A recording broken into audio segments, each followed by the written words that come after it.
Hello everyone, I'm excited to announce the release of Shooter's Eye.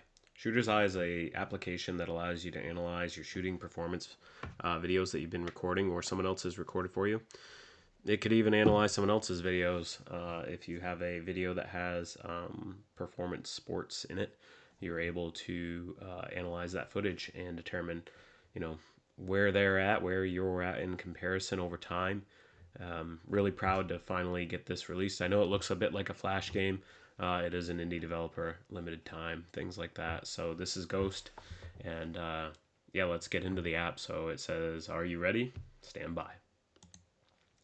Loading into the app here, you have your initial dashboard. It'll be blank. This is where you have your projects working. So if you have something that you have a lot of video to edit, or you want to save it to go back to it time and time again when you're coaching folks, things like that, that'll save that here. So we'll go through each of the buttons on this board, and then we'll go through each of the import and analyze compared to videos in your performance tracker. There's always going to be filtering and different things. I'm not necessarily going to go through that. Those can be discovered for yourself. And that'll allow you to sort things. So you can pick dates, you can do all the things, but we won't go into a deep dive on that. The edit button here allows you to rename the sessions. You can delete them permanently. All of this is stored locally. There's no cloud backup. If you do want to find where this is stored, it's actually in your My Documents folder on your computer, and you'll see a folder there called Shooter's Eye with all of your data. So at any time, if you want to install Shooter's Eye, you're welcome to go ahead and delete that. But I have a funny feeling that not many people are going to be taking that route. Up top is one of our best friends. It's the help button. When you click on that, it gives you a user guide. I really recommend reading this. There are a lot of things here that I'm probably even going to miss during this kind of higher level tutorial. We're not going to deep dive into much, but if you're curious about like keyboard shortcuts are in here, difference performance tracking, editing tag strings, the legal and support functions if you need to go to those. We even have a Discord if you'd like to join for direct support. You're welcome to do that as well. The autosave over here, you can add it or subtract it depending on how often you would like it to autosave. It defaults to 5, but you can choose what you'd like. It's just how often it automatically saves your work in progress. And you'll see the last autosaved version will be tagged. It doesn't persist across different projects, but if you have a project and it crashes for whatever reason, likely the autosave will be there to save your bacon. So we'll go ahead and check out import and analyze. So we'll click on that. The overlay HUD is going to be the secret sauce for what makes Shooter's Eye really valuable to a lot of people. You'll see that performing here in a moment. Your tools are up over here in a toolbar, and anything you mouse over should have a tooltip to tell you what it does. So hiding drawings, for example, or hiding shot overlay. You can clean up the video quite a bit, but we'll bring those back for now. There are also the ability to hide all tools and controls. If you want to have a larger playback area, it removes the tool drawer down here. If you want to save your project manually, you can go up to here, and again, our friendly helper button up here.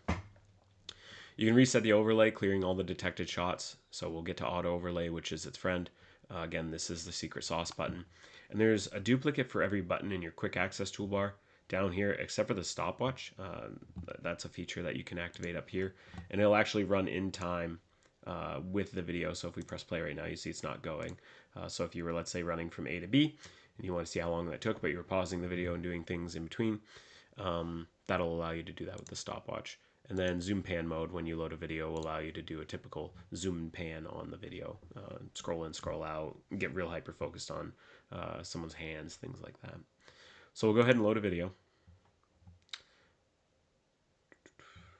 And we will find a video to import.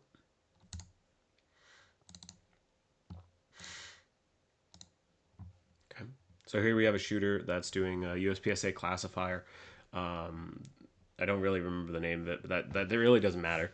You could do just static performance shooting drills. You could do steel challenge. You could do comparisons of third-person video. So if you're recording someone else, you can compare it. But what we'll do here is we'll go ahead and click the auto overlay, and what that does is it allows the shot visualizer down here to automatically analyze where the shots are and where the beeps are. How that works is just peak threshold detection and attack on audio. So there are some nuances to it depending on your environment, depending on if it's very loud, depending on if there's echoes. Sometimes you have to go to a manual mode, which is already, you don't have to activate it, it's already active. But we'll show you that here in a little bit. But we'll go ahead and show you the secret sauce right here. We'll click auto overlay.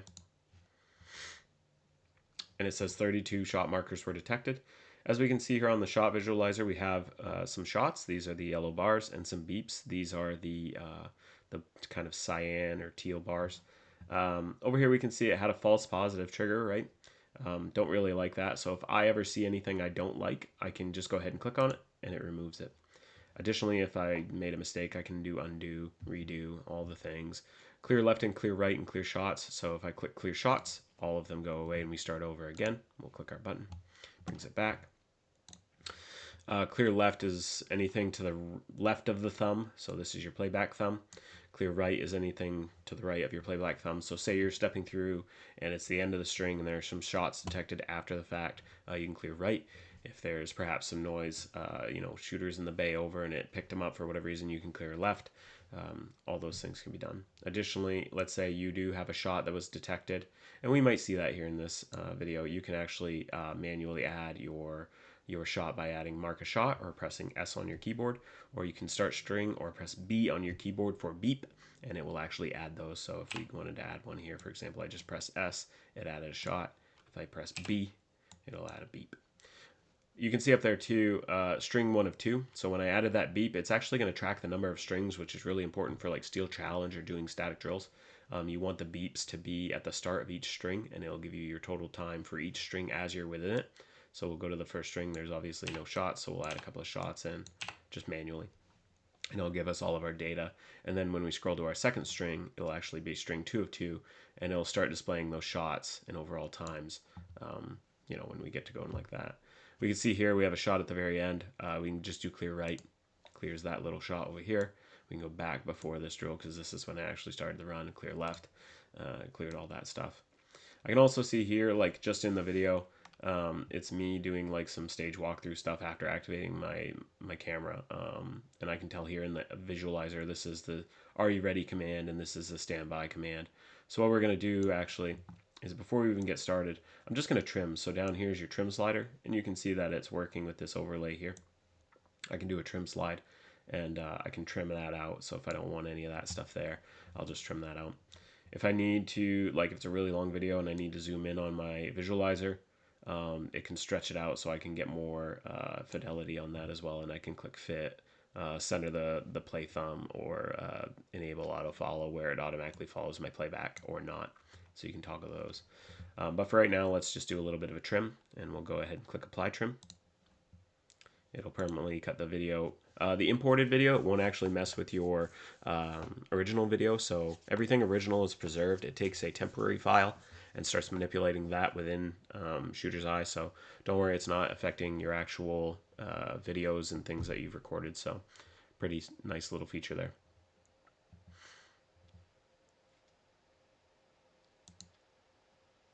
Okay, now we have trimmed the video down. It's 22 seconds overall length. Our auto overlay is good. We'll go ahead and look at some of the other features as we go along, but for now, the only other thing that I really want to point out here is our slow motion and fast motion sliders. If you want to go fast for whatever reason, you can, but if you want to do slow motion, you do have those playback options available. We'll go ahead and click play here. You can also click on the video and then hit your spacebar on your keyboard. So we'll do that. Range is clear, 929, all out. So even without doing anything, it says 929 all alphas, right? So we know there's something wrong here. There's probably more shots without even watching the video back. We'll just scroll back a bit. And we can see that these were probably, and we'll watch it, it's probably some louder manipulations closer to my camera because I'm first person recording. We'll go ahead and watch. Yeah, racking the slide. Slide, yeah, slide closing everything. So we'll go ahead and clear right. And now we see when the RO was saying 929, we're actually very close here, within 0.01 for the detection, which is awesome. What we can do, though, if we're persnickety and we know the actual time, we can actually go in and edit that total time, and it shifts the beep back without affecting my splits and things like that. So really the only thing in this run that's going to be affected is my time to first shot. We can see the first shot is a 161 from where I was. The beep occurs at 7.72 within the video stream. My fastest split's a 0.19. And I can actually scroll through, if I'm curious, and even expand this a bit more. I can scroll through all of my splits and see, some of them are, the doubles. We can see I have usually a 0.19, 0.22. Some of them are movement. Some of them may be a reload. I'm not really sure with this clip, but you can scroll through those. And if you know a shot's bad, like sometimes there might be an echo. We have echo guard enabled, but if you have an echo, you can X out on this side too, and it will allow you to remove that. And then if you want to bring that back because you click the wrong one, you can click undo. So we'll go ahead and just watch the video, and we'll do some like on the screen drawings and things like that. Are you ready? Stand by. So I'm pausing it here just after the beep, and we can use frame skip. So on your keyboard, when you're in the video analysis here, you can actually press the left and right keys on your keyboard. So we can see here, this is probably 60 frames per second. I'm going to go for this target first, and then over to this target, and then do my exit that way. So we can do those. Yeah, we can see as we're stepping through, right? So we have shot 1 at a 161, and we can see the muzzle rise. We can see right here on shot 2, the muzzle rise, the frame after the shell starting to eject. Since the drawings are no longer really relevant, we can click clear. Clears the drawings. So we can see my split time there was a 0.19, pretty good for a close target. Could be a little bit faster, but not much. This will be a transition time, right? So for the time to go from here to here. We can clear that again. You can also Control Z it when you just do a single drawing like that, or you can Control Z, typical undo keyboard shortcuts. So when you're drawing, you can also Control Y, I believe, to bring it back. So we can see here, like, we can actually see my dot, which is pretty cool, in the A zone. Clear that. First shot lets it go, detects it, 0.44. Recoil, I'm not doing my best. I can see my dot right here. It's going to hit in the upper right, the A zone, but it's probably going to be good. Yep. Gives me a 0.19 split. We can see over there. So you can also do like highlighting if you want to go like crazy with highlighting things, or you want to still see the target, let's say, or whatever you want to do, but the highlighter is available for you there. You can pick different colors if you like different colors. There's a multitude of them. You can scroll up and down with your mouse wheel, pick the color, and then click use color. You have a straight line tool, so like let's say I wanted to have a perfectly straight line to be able to snap to for my optic on exit. I can see where like the muzzle rise is, maybe for like right here. This is where my front sight post is, and then on recoil we can see I jumped up to here maybe, and you can analyze things like that.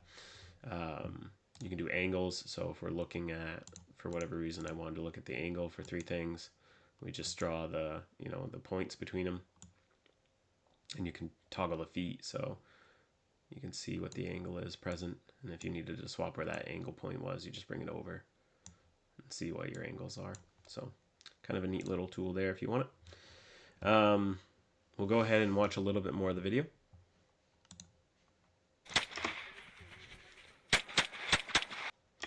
And we can see here the last 8 shots will be displayed when the window is at its biggest. Again, if you want to have more screen space, you can shrink, but I think most people are going to like it at its largest value. The gripper here between the tools, so once you're satisfied and you just want to watch maybe more, you can grip it and bring it big, or you can make it smaller if you want all the tools. We're actually going to leave it this big. We're going to lose some overlay, but that's all right for right now. But we can see the splits are automatically populating, and we're on shade 8 of 15. It took me 2 seconds to run around that corner. Again, good splits though. And we know when the RO states the time, it's going to be a 9:29. Before we did our manual edit, it was a 9:28, so very close shot detections. If you're finished, unload and show clear. If clear, hammer down. Holster. Range is clear, 9:29. Okay. So that's a basic edit of one of the videos that we have here, and you can export the video. So let's say you wanted just the overlay capability. It'll export the video with the overlay. It'll actually export it with drawings if you need to coach somebody, but the drawings won't be in real time. It'll just be the overlay of the drawings. So keep that in mind, play around with that a little bit. But if you want to export the video, you can do so down here and create a copy of it showing your overlay. So when someone says, oh, you weren't really that fast, or you just want to keep those for record without having to rebuild this in Shooter's Eye, that's the way to do that function right there. You also have the ability to tag a string. So within a string, right? So this display here, the tagging feature will actually do this, and we'll call this, I don't know, test run number one. We'll save the tag. You can put some notes here, like if you want to put the date in, or if you want to put something else. A better naming convention would be like the date, the classification that you're in, whether it be like PCC, limited optics, whatever.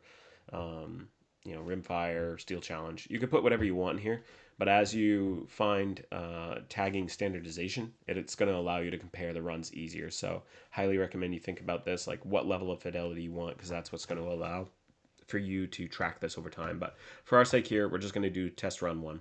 We'll save that tag. And so now the tag is exported, and we'll take a look at that in the performance dashboard when we get to that.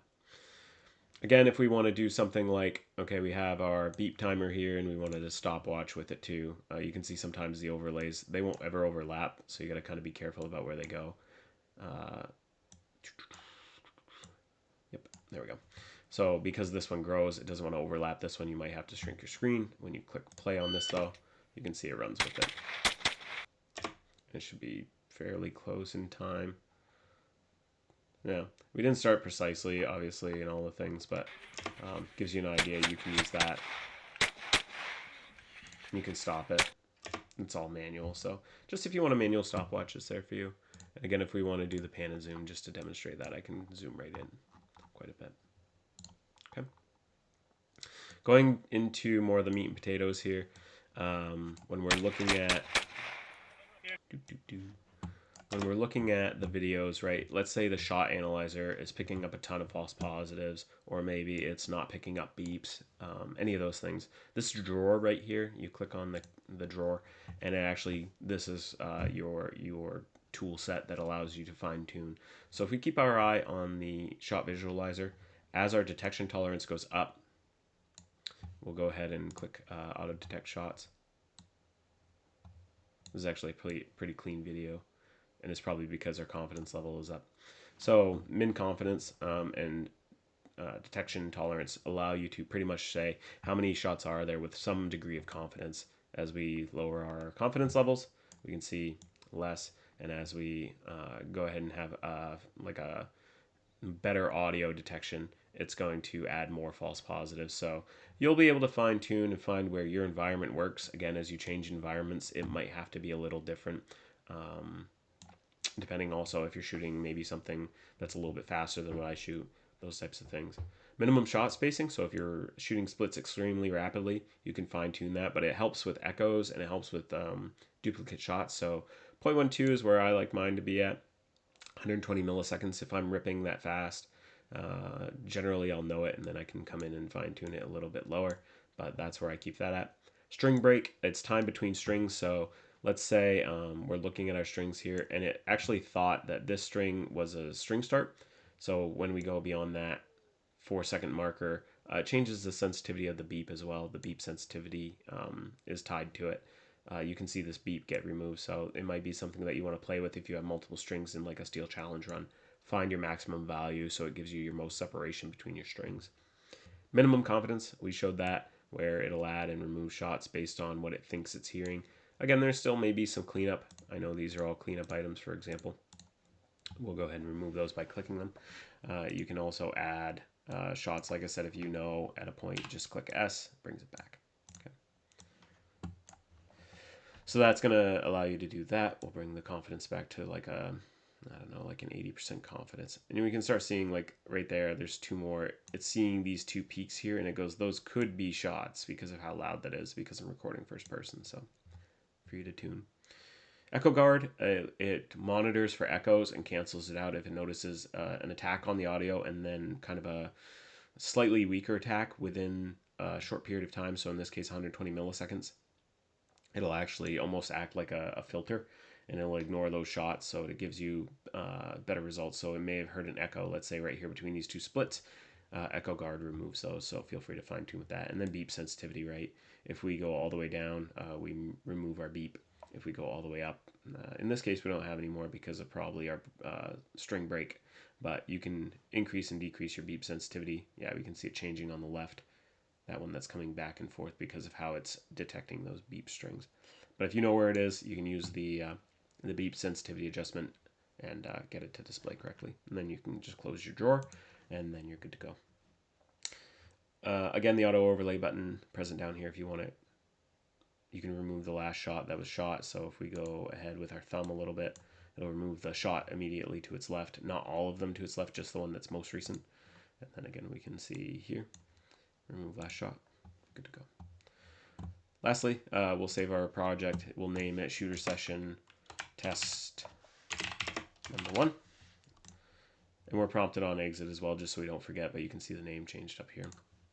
He'll say, hey, do you want to keep editing, say work in progress or discard? In this case, we just saved, so we can discard.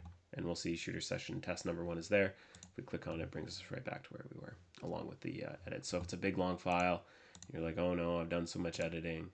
You go out, save, and it'll save your work. Okay. We're going to come back to compare two videos last. I want to show the performance tracker. I loaded in some data, as you can see here, some dummy data. We'll go ahead and hit the performance tracker. The performance tracker is what really I think is one of the best, second to the shot analyzer, one of the best features of Shooter's Eye. It allows us to compare our runs over time on a dashboard graph, so we can see our, let's make sure, test run 1's in there. Yep. So test run 1, they had 9:29 total time and things like that. So on this dashboard, we can see we have some around the bend, or 5 to go, 4 and 4, whatever that is, test run 1, and 2-hand shooting string 1. I don't know what happened to string 2. But either way, you've got your tags available to you. So we can go and compare anything from the number of runs that you've done and recorded, your average first shot, your best first shot, average totals, best totals, splits, all the things. As you remove things, though, those values change. So like for test run 1, we can see my best split was a 0.19. There was only 1 run, so the averages are kind of what they are. Average splits, though, are 0.55. So again, including runtime, 2 things and stuff, it doesn't know how to detect that you're running. You can also change, on the graph, do you want to see best splits for different runs? So we'll compare like the 2 5 to goes from 24 and 25. We can see our split times in 2025 are on the floor, so that's good. It's closer to 0.26 than the split times on 2024, which are up top. You can view this by run order or calendar date. So if there was, we can see some of the data I was messing around with on these ones, changing dates and things like that. You can edit that field, though, in the edit tab. We'll go there, but run order is typically the way I like to see things. And again, if you have other things that you want to look at, you can compare those and see,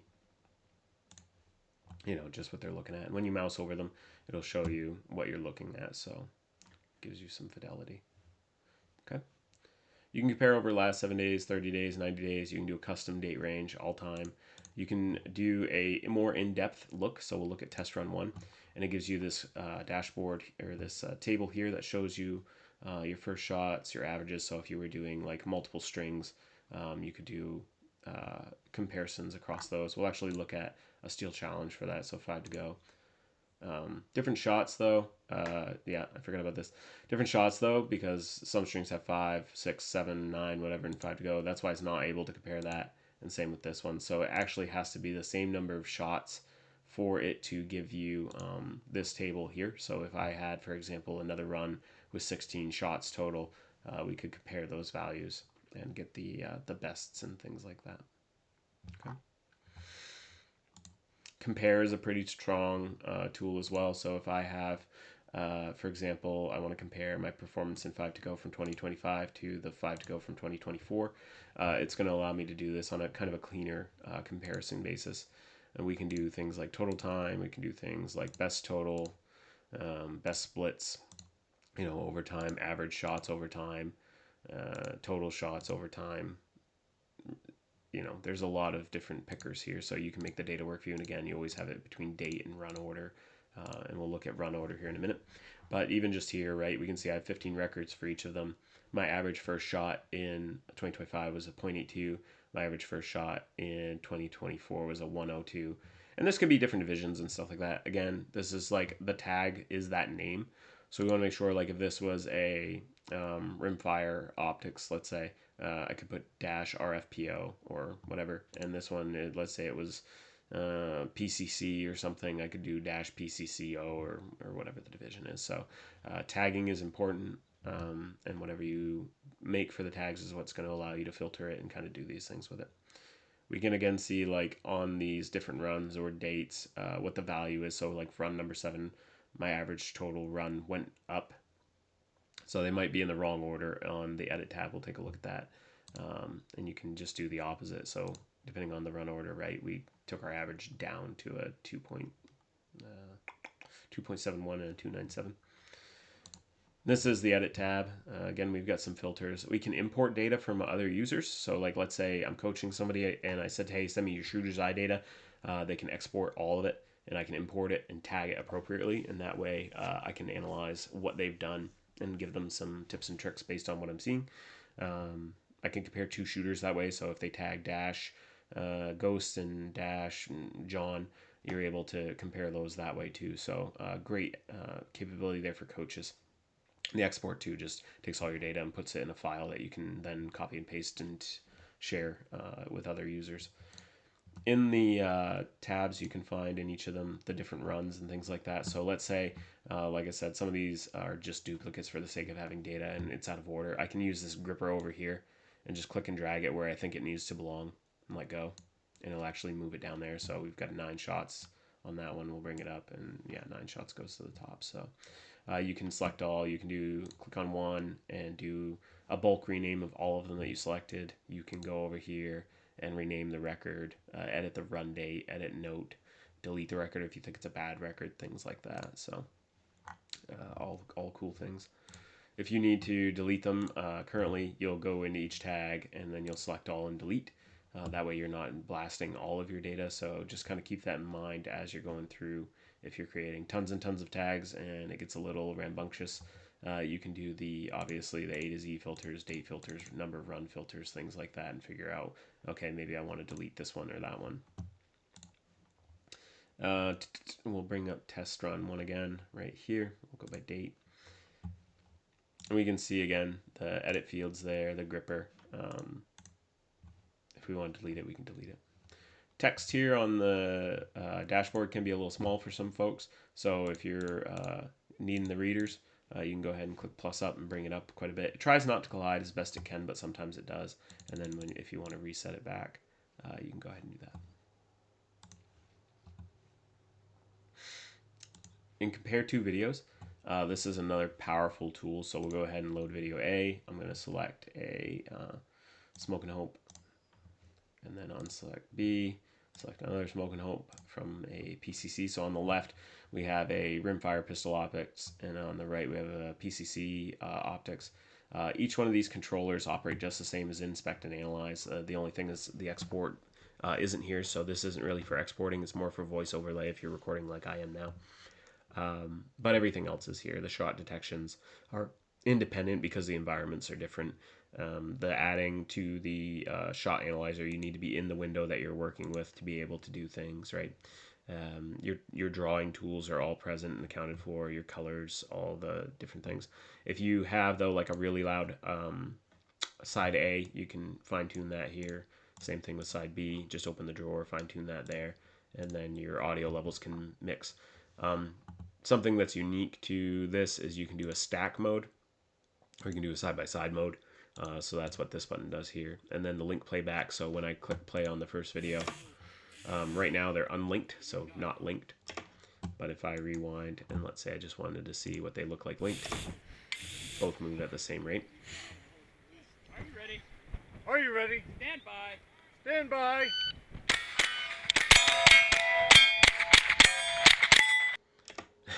Don't judge. But yeah, you can kind of do those types of things. Obviously, different start times, so we want to fix that. For comparison's sake, we'll run an auto analyzer on both, right? And we can see there's a lot of noise on this one over here, and there's way more noise on this one over here. So this is actually really good. We'll do a detection tolerance that's lower. We'll go extremely low on this one because it's a 22. We'll do min shot spacing, 0.12 is fine. We have a lot of strings because there's 5 steel challenge strings recorded. So we got 1, 2, 3, 4, 5, 6, 7, 8. There's obviously too many. We'll add a little bit more of a string break here to kind of standardize and see what that looks like. It's probably not that long. 1, 2, 3, 4. That one's suspect. We'll increase our confidence to near maximum. Again, make sure we're getting limited detections. Echo guard. There's not really much echo, so we'll turn that down a bit. Beep sensitivity will turn up a little bit. Even all the way up, I'm still suspect of this one. I think it needs to be in here. Something weird's happening here. So this, yeah, is a limitation without having some real brain power behind it. This is using decibel levels and some scripting for like the attacks. So we'll go ahead and look at this a little bit in playback. We'll unlink it to show you how like more of the manual editing can happen. So when we zoom in a little bit, because this is a longer video, we get a grabber here to be able to scroll to the left. We'll unlink, so since we're good, we'll play this back. You can see Stand by. there's a beep right there, right? So we can see the attack on the, it's like 0.7. We can see it right there, right? So we want to make sure we back up just a little bit, and we'll do start string. You can also hit B for beep. And it missed a shot there, actually. So again, we're trying to eliminate a lot of false positives, but we're losing some of our true input here. So let's say I know right there is a shot, right? So I'll go back 1 frame, hit S, and we can do the playback again. And this is, you know, something you might want to do on your own anyway, analyzing the video. But we'll go ahead and click play again.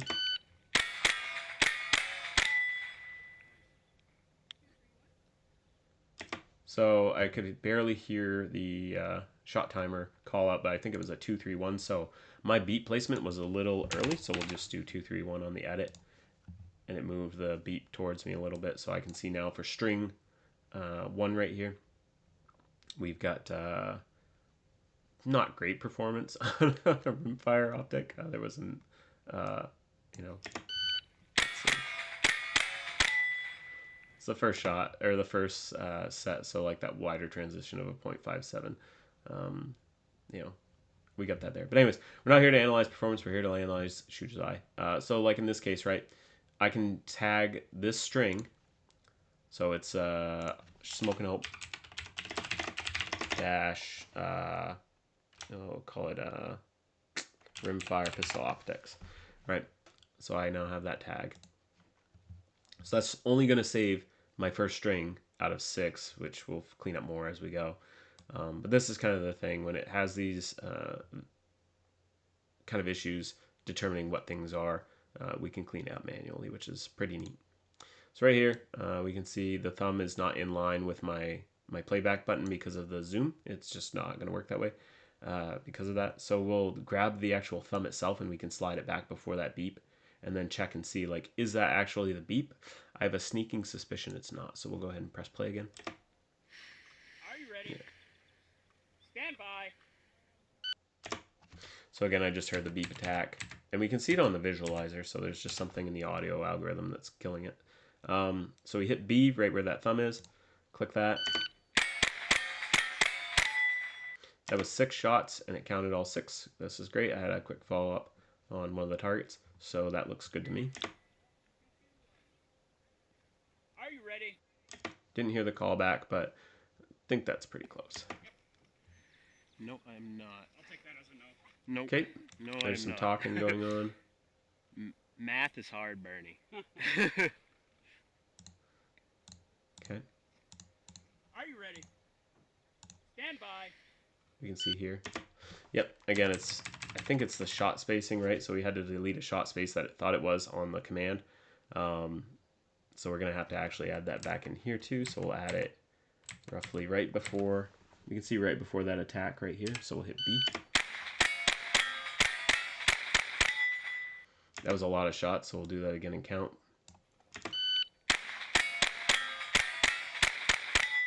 So there's 10 shots in there. Some of those were pretty quick splits. So we're going to actually zoom in more. And we can see we can actually get pretty good fidelity here in the analyzer. We're not going to spend much more time on this. What we're going to do is clean this video up a little bit and maybe compare the first 2 runs. 1, 1, 2, 3. Those are accounted for. So it's missing 1 shot, I believe. We'll do it one more time. 1, 2.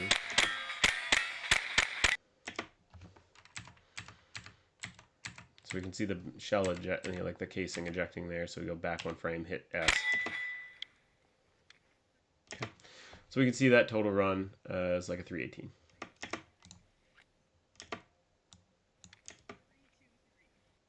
We can barely hear again there, 323. So off by less than 0.05 based on the visualize attack there. Okay. And it can depend, this is the other thing, it depends on how far away the beeper is, what the frequency of the beeper is, what your settings are at in your shot detection, all the things, and that's why we have this manual override capability. As we're going along with these types of things too, it takes a long time to edit this. Again, we just click save, comparison session, smoke and hope. RFPO, rimfire pistol optics plus PCC optics, right? So we can do something like that, save that, and now I can go back to it and continue working on it later for additional review. Over here, we see, yeah, a ton of shots. I don't think I was shooting that much, so we'll bring our detection tolerance way down to maybe like a 10. Our min confidence, we're going to jack that way up to like a 95%. We can see our beep sensitivity, maybe lower that a bit.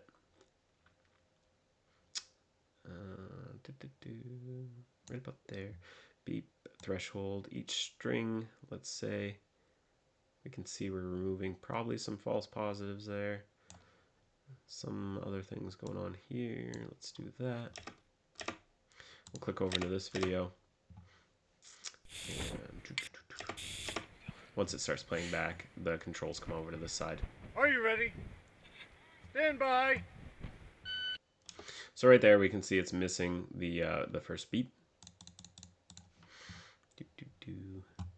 But if we go in,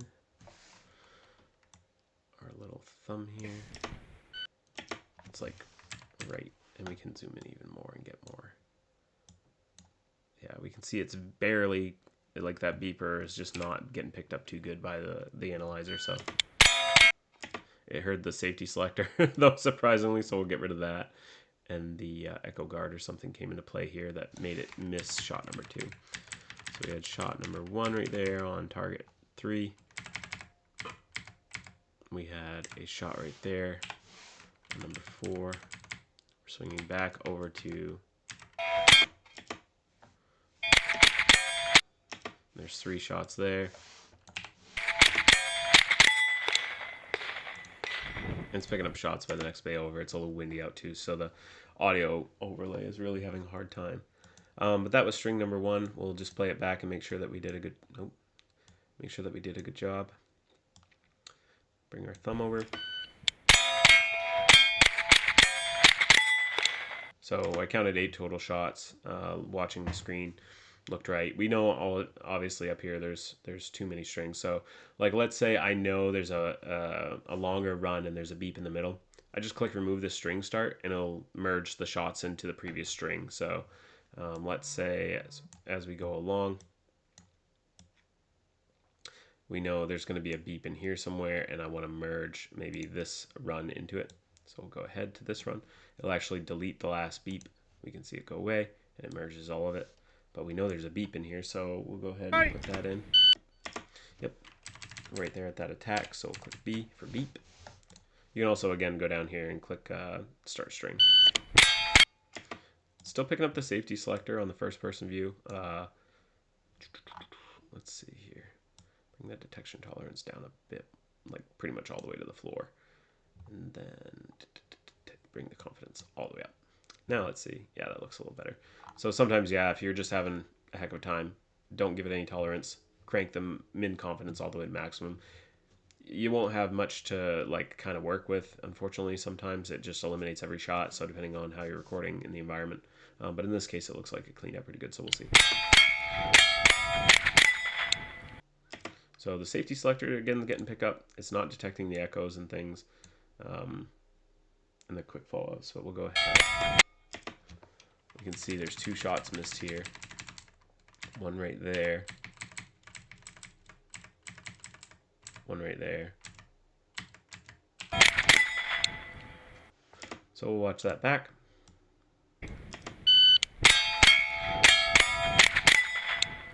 So there were 6 shots there. 6 shots counted for. 261. And we can hear the RO say 261. So again, not off by too much. We'll apply that. And now that fixes all of our time. So our splits and everything will be ready. Okay. 261. 261. What we're going to do now is we're going to zoom out of everything and put it all to fit. Put it all to fit. There we go. We'll go back for our first 2 strings and we'll just kind of put the playback before just a little bit. And then we'll link them again. And you can see, you know, side by side runs. Again, the audio mix on this one's a little louder, so I'm just going to turn that down a bit. Okay. Close our drawer here and we will click play. Stand by.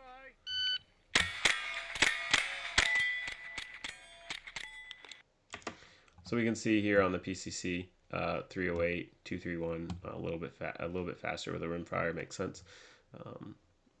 So you can compare split times across the 2 videos. If there's movement, I could compare those. We'll do the second string. Are you ready? And we'll zoom this one ahead a little bit. Stand by. We'll bring it right to the beep. We just had a misclick, so we removed our string, so we'll just undo that. Brings that beep back, right? But we'll go ahead and play now.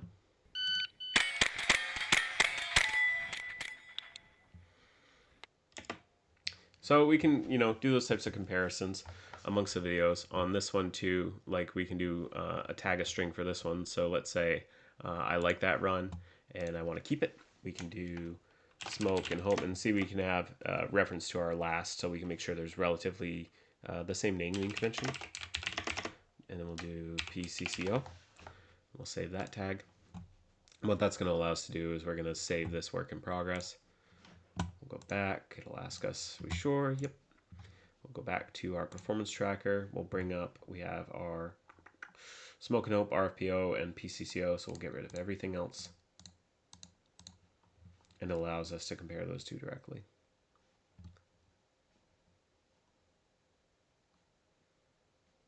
Oh, I was like, why is the tag doing that? But in the video, let's go back. We had this one. Cleared that. It shouldn't be doing that, but on the final release, I'll make sure to fix this little bug here. But when you come back in and editing, the build is going to have the system restored back to where it was for this one. So the tag, I bet if we watch the video back, is going to have the total time is actually bleeding into other strings. So what we want to do is go back to our performance tracker. We will compare those 2 again. There we go. And we can do like best first shot comparisons. We can obviously see that's not right as well. So make sure when you're tagging the runs that the output in the string analyzer in the upper right is truly at the end of the string what you want to be. So this is a good example of that.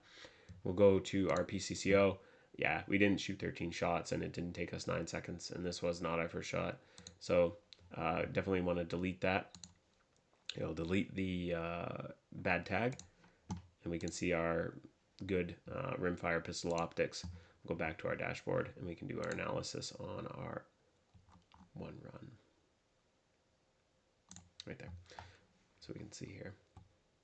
If we had strings that were all 5 total shots for a Smoke and Hope RFPO tag, for example, it would show us this data across all those. It's just when we start having shots of strings of like 5 shots, 6 shots, 7 shots, things like that. So even your tags, you could tag it as 5-shot string like it does here. And that'll allow you to do this type of data comparison as well directly under the tag selector. Even if not, you can go into here and compare, you know, your performance of things over time. So this is comparing it to 15 entries into 5 to go versus 1 entry in our RFPO tag. If we want to compare it to our test run 1, we can do that as well, even though they're not really the same, but just if you were curious on seeing some type of data, you can do that. This is just version 1.0. Again, we found a bug, obviously, in comparative videos. I'll get to fixing that as soon as possible, but I'm an indie developer. It's a passion project, really, more than anything. If there are recommendations for how to improve the app, highly recommend you submit them through the Discord. Join there. There is a support email as well on the listing if you choose to use that route, but I don't check that very frequently. Discord's definitely going to be more user friendly. I hope this helps. I don't know how to say it any better. I know there's a strong need out there for folks to be able to compare data over time. There's a lot of folks that really are getting into competition shooting sports, but are recording themselves and don't know if they're getting better, where they can get better, how they compare to maybe some of their idols.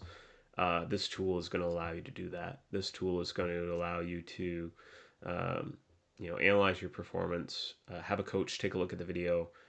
Maybe as a coach or as an instructor, you can help your students more with this. And in time, the hope is to adapt this to a mobile version. It might not be as feature rich, but someday that is the hope, to be able to release it so you could take a tablet out to the range, record someone live, do the drawings, do the shot analysis live with them, and even export the video to your mobile device and then send it to them directly. So this is just phase 1. So I really appreciate any support for the application, any good feedback, or bad feedback, I guess, to be able to improve it for everyone. This is a community-driven application. It's not out there to make the big bucks. It's literally there to enhance the community. And so I hope that folks find unique and interesting ways to utilize the tool set to be able to drive their performance higher than they would have without it. That's truly where I hope this app goes. So with that, that's a full rundown of the Shooter's Eye app. Again, I really appreciate your time. There will be little micro videos coming out later on when I have some time for each of the portions individually as well. So if this was a bit overwhelming or you want to know more, comment down below. You can ask for those specific things, and I'll see what I can do. Yeah, really, just thank you all. Appreciate your time, and we'll see you on the range.